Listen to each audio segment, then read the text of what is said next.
অনেকেই আমার এই চ্যানেলের আগের ভিডিওতে অনেকে কমেন্টস করেছেন যে পুলিশ দিয়ে নাকি রাজ্য সরকার ভোট করে নিচ্ছে, মমতা বন্দ্যোপাধ্যায় পুলিশ প্রশাসনের জুড়ে ভোট করে নিচ্ছে এবং উপনির্বাচনে জয়লাভ করবো।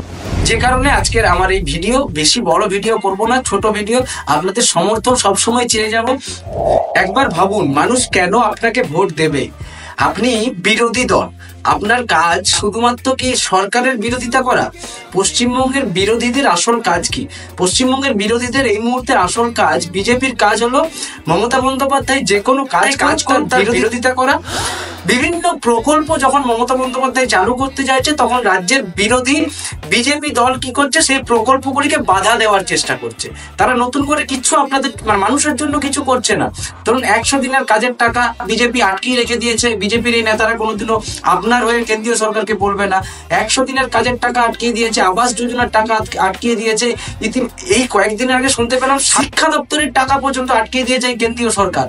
কেন্দ্রীয় সরকারের প্রতিনিধি বিজেপি বাংলায় যে রয়েছে, এরা কিন্তু কোনোদিনও বিজেপির বিরুদ্ধে মানুষের জন্য কথা বলেনি, এরা মানুষের বিপক্ষে কথা বলে। আর দেখুন সিপিএম এর কাজ দেখুন, পশ্চিমবঙ্গ সরকার যখনই কোনো নতুন রিক্রুটমেন্টের কথা বলছে, রিক্রুটমেন্ট করার জন্য আগ্রহী হচ্ছে, সাথে সাথে সিপিএম এর লোক যে কি করছে, সিপিএম পার্টিটা কি করছে, একটা করে কেস করে দিচ্ছে, নিয়োগ পদ্ধতিটাকে ঢিলে করে দিচ্ছে। এইভাবে বাংলার মানুষদের বঞ্চিত করছে। শুধু তাই নয়, আপনারা হয়তো কয়েকদিন আগে দেখেছিলেন সরকারি ডাক্তাররা রুগী দেখা বন্ধ করে দিয়েছিল, পাবলিকের ক্ষতি করছিল এবং সেটাকে সাপোর্ট করছিল। ডাক্তারদের এই অমানবিক আচরণটাকে বিজেপি সিপিএম সাপোর্ট করেছিল। এরপরেও কি মানুষ এই সব কিছু বুঝতে পারছে? বাংলার মানুষ কিন্তু এতটা বোকা নয়। বাংলার মানুষ, মনে রাখবেন, স্বাধীনতার শুরুটা হয়েছিল এই পশ্চিমবঙ্গ থেকে। তাই বাংলার মানুষ কিন্তু অনেকটা রাজনৈতিক সচেতন মানুষ। সেই মানুষগুলির কাছ থেকে আপনারা কি আশা করেন যে তারা বিজেপি বা সিপিএম কে ভোট দেবে? তারা তো দেখতে পাচ্ছে যে তাদের রাজ্যের বিরোধী দল বিজেপি আর সিপিএম, তারা মানুষের জন্য কোনো কাজ করছে। মানুষ তো বুঝে গেছে এই সিপিএম বিজেপি নিজেরা গদি দখলের লড়াই করছে। এরা কেউ মানুষের জন্য কাজ করার জন্য কেউ সরকারে আসতে চাইছে না, যে কারণে মানুষ তাদেরকে ভোট দিচ্ছে। মানুষ বিরোধীদের না পেয়ে পশ্চিমবঙ্গের তৃণমূল কংগ্রেসকে একমাত্র দল হিসেবে, রাজনৈতিক দল হিসেবে বেছে নিয়েছে এবং বিপুল জনসমর্থন এই তৃণমূল কংগ্রেসের দিচ্ছে বাংলার মানুষ। কারণ একটাই, যে তৃণমূল কংগ্রেস আর যাই করুক, তৃণমূল কংগ্রেস মানুষের পরিষেবাটা সমান রেখেছে। মানুষকে পরিষেবা দেওয়া, গভর্নমেন্টের বিভিন্ন স্কিম, প্রায় 70-80 খানা স্কিম গভর্নমেন্টের মানুষের জন্য।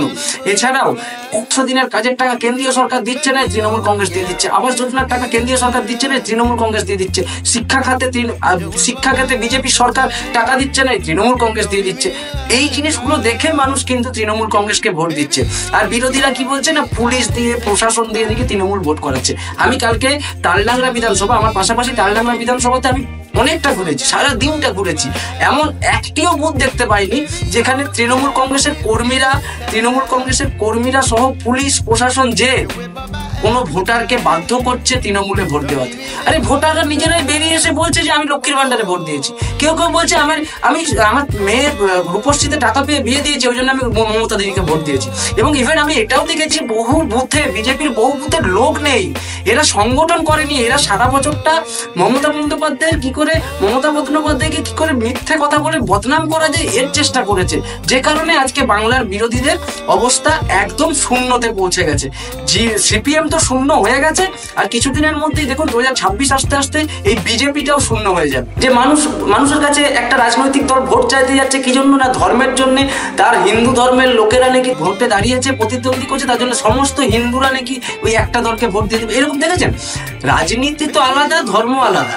যদি আমাদেরকে কোনো ধর্মীয় ব্যক্তি চুজ করতে হয়, তাহলে তো আমরা আশ্রমে চলে যাব, ধর্মীয় স্থানে চলে যাব, সেখানে গিয়ে ধর্মগ্রন্থ নিয়ে আলোচনা করব, ধর্মের নিয়ে আলোচনা করব। রাজনীতিতে কেন আমরা ধর্মকে টেনে আনবো? এই ছোট্ট জিনিসটা 2024 সালে বহু মানুষ বুঝেছে এই ব্যাপারটা। যে কারণে ওই যে ইসবার 400 পার ছিল, সেটাকে একেবারে 200-তে নামিয়ে দিয়েছে। ওই স্বৈরাচারী একটা খতরনাক রাজাকে একদম ধূলিসাৎ করে দিয়েছে। কিন্তু এই ভারতবর্ষের মানুষ যারা বুঝতে পেরেছে যে ভোট কিন্তু ধর্মের জন্য নয়, আপনার সার্বিক উন্নয়নের জন্য ভোট। সেই সার্বিক উন্নয়নের কথা মাথায় রেখে পশ্চিমবঙ্গের প্রত্যেকটি গণদেবতা তাদের সমর্থন তৃণমূল কংগ্রেসের উপরে রেখেছে, মামাটি মানুষের সরকারের উপরে রেখেছে। আমি কথা দিচ্ছি, আপনাদেরকে দেখেন, মিলিয়ে নেবেন। এইবার বিধানসভা 2024 উপনির্বাচনের যে বিধানসভা চলছিল না, এটাতে 6টি আসনের মধ্যে 6টি আসন তৃণমূল কংগ্রেস পাবে, একটিও বিরোধীরা পাবে না। বিরোধীদের যে একটি সিট ছিল মাদারহাটি, এটাও দেখবেন চলে গেছে ওদের কাছে। ছোট ভিডিও আজকের মতন এটুকুনি। আবারও দেখা হবে অন্য কোনো ভিডিও নিয়ে, অন্য কোনো ইস্যু নিয়ে। যদি ভিডিওটি ভালো লেগে থাকে তো অবশ্যই আমার ভিডিওতে একটা লাইক করে দিন, সাথে সাথে আমার চ্যানেলটিকে সাবস্ক্রাইব করে রাখুন। পরবর্তীতে ভিডিও এলে আপনাদের কাছে সরাসরি পৌঁছে যাবে। ধন্যবাদ। জয় হিন্দ, জয় বাংলা।